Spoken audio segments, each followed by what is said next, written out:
देखिए वो सीधी सी बात है, होम मिनिस्टर अगर इस तरीके का भाषा यूज़ करें तो उनकी रुचि के ऊपर है, हम उसको रोक तो नहीं सकते। चुनाव का मौसम है, ये है। अब देखिए वो एक ही लाइन बोलते हैं, एक ढिले दुई पाखी मारार गल्प আছে ना, আমরা শুনেছি। एक लाइन बोलते हैं और दो बंगाली इंसल्ट होता है। कैसे?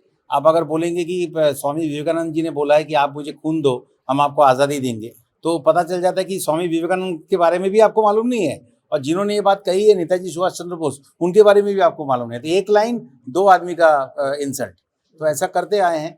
और देखिए ये भी खुलेआम उन्होंने बोला है कि आपको मालूम है ना, वो जो 4 लोग जिसमें होता है। अब हमारे देश में कॉन्स्टिट्यूशन में सेक्युलर शब्द का इस्तेमाल नहीं हुआ है, लेकिन हम सेक्युलर कंट्री है, सब धर्म जो है साथ में रहने की बात है।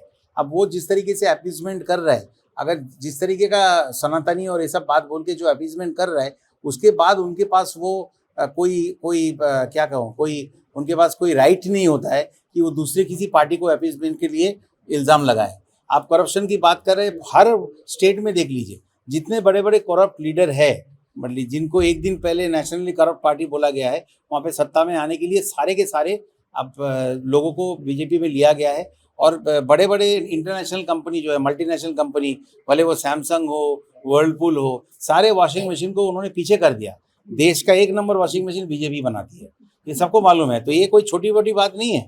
आप देखिए जितने लोगों के पास ये सब पेपर में आ चुकी है, 25 लोगों के खिलाफ चार्जशीटेड और कन्विक्टेड लोग हैं। जैसे ही बीजेपी ज्वाइन किया, वो बरी हो गए, वो साफ हो गए, बिल्कुल साफ हो गए।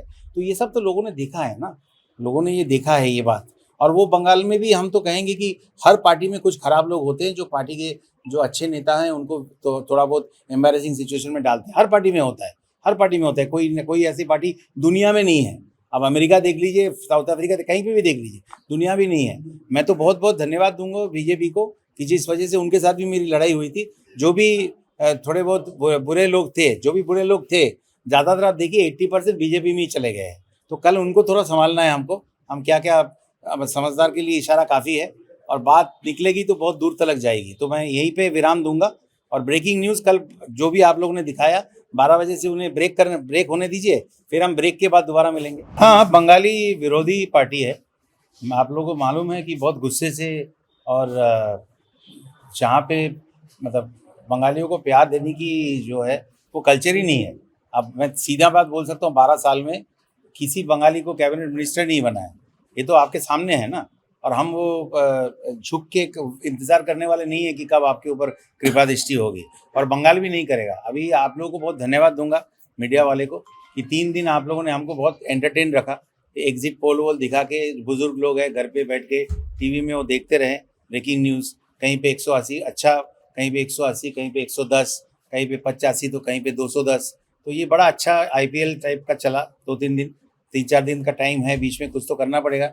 दादा ये आप लोगों के लिए हमें बहुत आप लोगों को धन्यवाद देना चाहता हूँ।